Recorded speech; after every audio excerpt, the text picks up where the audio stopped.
Coming up on FYI, our questions about the war in Ukraine answered, incredible dogs who are saving people's lives, and tryouts for future Paralympic athletes. First, you might have seen news about the war between Ukraine and Russia and how it's been escalating recently. We know lots of you are worried about it, so what's been going on? Almost 3 years ago now, Russian President Vladimir Putin decided it was time Ukraine became part of Russia and ordered an illegal invasion of the neighbouring country. It's been a long and gruelling war that has devastated parts of Ukraine. Thousands on both sides have died and millions have had to flee their homes.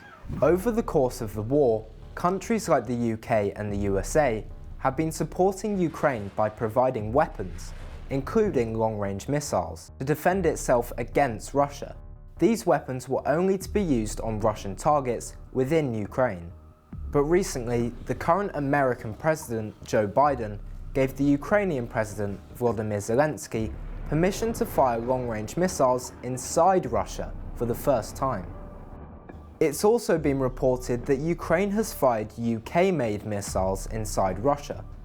Putin has warned that if other countries allow Ukrainian forces to launch missiles at Russia, it could start a bigger conflict. These recent events have led to scary headlines about a possible World War III, and lots of us are worried about what this means for the UK. So we took our questions and concerns to Sky News' military expert, Sean Bell. The UK and the USA have allowed the Ukraine to fire their long-range missiles over the border. But does that now mean that the UK will have to enter the war? Thanks, Xavier. There's a lot of confusion over the use of weapons in this conflict. One has to remember that it's Russia that invaded Ukraine.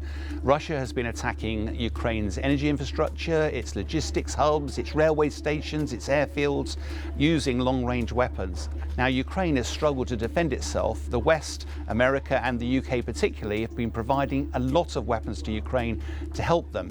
But for all sorts of reasons of sensitivity, some of those weapons, we were reluctant to let the Ukrainians use those against Russian territory. That restriction has now been lifted because if you don't do that, Ukraine is trying to fight Russia with one arm tied behind its back. With all that's going on around the globe right now, especially the war in Ukraine, I'm getting a little concerned about the prospect of World War III.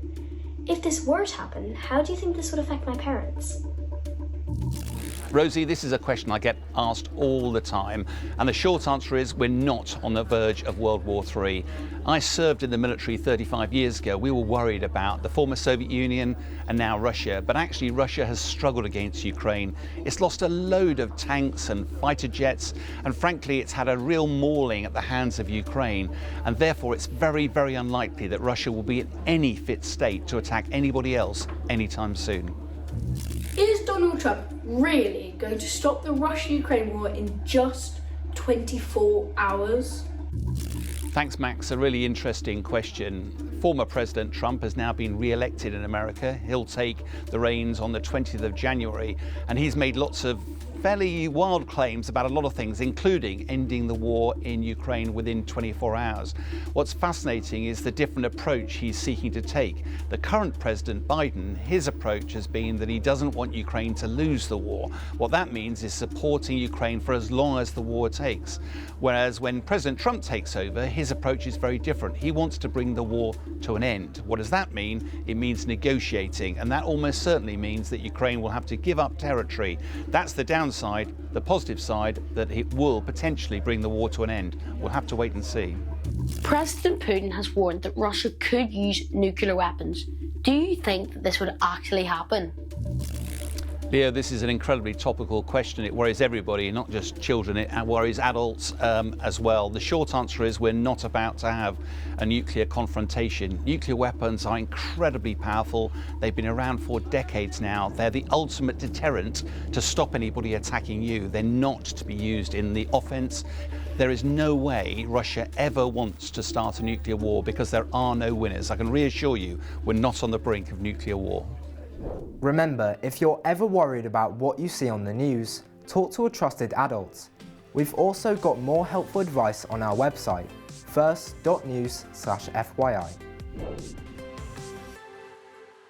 Now, time to put your fake news finding skills to the test. What do you think about this next story?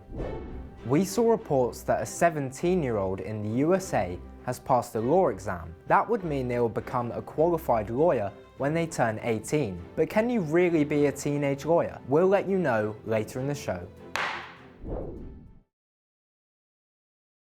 Now, did you know that if we're not feeling well, we smell different? Well, dogs do. Because of their incredible sense of smell, they can be trained to sniff out specific illnesses or medical conditions. Here's Maya with more info. Long considered man's best friend, dogs are more than just adorable pets. For a long time, they performed vital jobs such as sheep herding and search and rescue. Now they're on the front line of medical treatment too. I've been learning a few ways they're performing vital tasks. Today, service and assistance dogs help to support young people with conditions like autism and epilepsy. And now they're helping diabetics as well. 9-year-old Thomas discovered he had type 1 diabetes 4 years ago. So how hard was it to manage for you when you first got diagnosed? It was really scary because if I didn't have the right amount of injections per day, I could have died. It stopped me a lot from doing a lot of activities like football, going outside, playing with friends. It did make me feel quite sad that I had to stay indoors. Diabetes is a condition that means the body can't process sugar. Diabetics must take injections several times a day to regulate their blood sugar levels. Very high or low sugar levels can be extremely serious, and they meant that Thomas was taken to hospital in an ambulance several times. It was really scary because we nearly lost him. His sugar level should be between 5 and 10, but he's gone as low as 1.9 and all the way up to 32, and that can change quite quickly. Then, Thomas was offered a lifeline when he was paired up with Poppy, who'd been trained by the charity Hypo Hounds. So what is Poppy able to do? So she has a really strong sense of smell, and she detects either when I'm low or when I'm high. If she detects when I'm high, she circles around in front of you, but if she detects I'm low, she paws you. Like that. Like that. In fact, that's exactly what Poppy was doing as we were filming. So after a quick break for Thomas to have some sugar, I wanted to find out what difference Poppy has made to his life. So actually she saved my life once. I was really ill. My little machine that tells what my sugar levels are, it was saying it was bang on in the middle, but she was saying it was wrong. And then that's when we realised the machine was actually being really wrong. She actually saved me from a diabetic coma. So how much do you appreciate having Poppy in your life? I really appreciate it. Like, she's a brilliant dog. I can play football now, I can play with my friends. It just makes it feel like a normal life. It just makes me feel more connection with the world. But as well as helping individuals like Thomas, dogs are also at the cutting edge of medical science that could benefit thousands of patients in the future. The charity Medical Detection Dogs trains a team of canine scent smellers to detect diseases like bowel cancer. So when somebody's ill, their body might change the way it smells, and this can come out in their urine. And what we can do is train the dogs with their amazing sense of smell to find that individual from their urine. In this training room, the dogs are led along a line of different urine samples, some from people with bowel cancer, some without. When they first investigate that smell, we can tell them with a click and a reward with their favourite treat that is something that they should find again. The dog starts to learn that when they find the smell of bowel cancer, that they are always rewarded with their favourite food, and so they become trained to find that particular disease. The aim of this research is to work out what different diseases smell like, so that eventually AI can be trained to detect the odour of different illnesses, making diagnosis much quicker and easier. Dogs have been helping us for centuries, and whether it's dogs like Poppy helping people like Thomas, or other dogs helping to sniff out serious illnesses, there's a reason why these creatures are still considered man's best friend.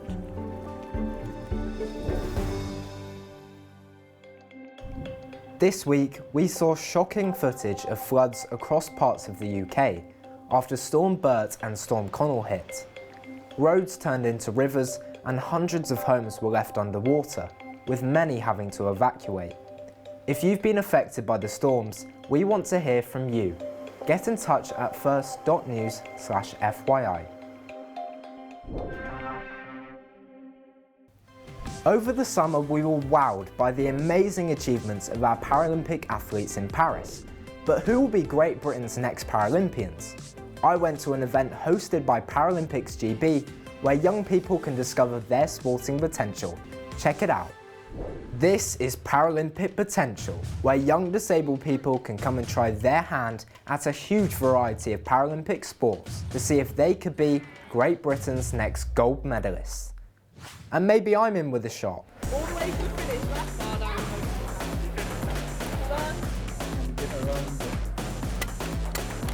Yeah! As well as trying out some of the Paralympic sports, there's even a chance to meet some medalists from this year's Games and get some top tips from them. 14-year-old table tennis player Bly Toomey was one of the youngest medalists for Great Britain. She brought home 2 bronze medals for the team. Did you ever think you'd be a Paralympian? I mean, I've always wanted to be a Paralympian since I was like 4 years old or something. Wow. I just wanted to find the sport and I think I found my sport. How do you think events like this will help potential athletes? It will help potential athletes, just young people, to get into the sport and find the sport they love. I'm keen to try out table tennis, but how will I do up against a Paralympian? Not going to get a point in here. Oh! Unlucky. Well, I think I'll need a bit more practice before scoring against a medalist, but I'm hoping I'll do better at cycling. Paracyclist Matt Robertson also brought home a bronze medal from Paris this summer. And as a keen cyclist myself, I can't wait to get some tips.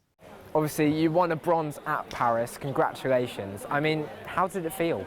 It sounds weird saying it, but for the first time I felt like I belonged. The GBCT programme has Paralympic and Olympic champions in because we train alongside them. And so to win that medal made me feel like I was in the right place. What advice would you give to kids who want to be like you guys, who want to win medals? Try everything. When you're young, you never really know much about yourself.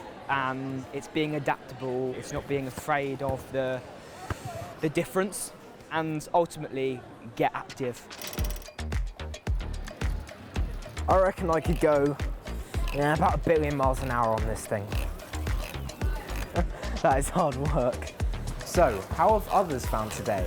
I've really enjoyed the wheelchair rugby. I've just done that. It was really fun. I saw you doing that. You were really good. Yeah, and I also enjoyed the table tennis. Why do you think that days like Paralympic Potential are so important?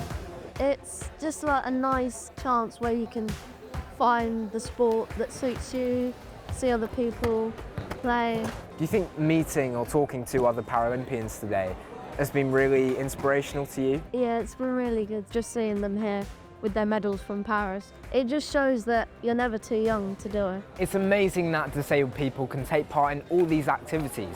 And who knows, the next Paralympian might have just found their sport. We know that lots of you dashed out to the cinema to see Wicked last weekend because the film has broken box office records. It was the best-selling opening weekend for a movie based on a Broadway show worldwide. Here's some wicked facts about the film. The story of The Witches of Oz is based on the popular musical that started out as a theatre show in the USA and has been running in London's West End for 18 years. The name of the Wicked Witch, Elphaba, was created by taking the phonetic pronunciation of the original Wizard of Oz author, L. Frank Baum's initials, LFB, which became Elphaba. Cynthia Erivo, who plays Elphaba, said it could take up to 4 hours to cover her skin in green makeup. She also had to have prosthetic ears to cover up her piercings. Ariana Grande said she had voice and acting lessons every day for 6 months because she wanted the role of Glinda so badly. She said she had to put in the work to earn the role. So, did you work out this week's fake news or fact story? Reports that 17-year-old Sophia Park from the USA is on track for becoming a teenage lawyer is fact. She started online law school when she was only 13 years old, and at 17, she has become the youngest person in California to pass a difficult law exam, and will be a qualified lawyer once she turns 18. And it seems teen lawyers run in the family. Her older brother also qualified as a lawyer at age 18. You can always rely on FYI to tell the truth, the whole truth, and nothing but the truth. That's about it from us, but we'll see you next week for more of the news that matters to you. Bye!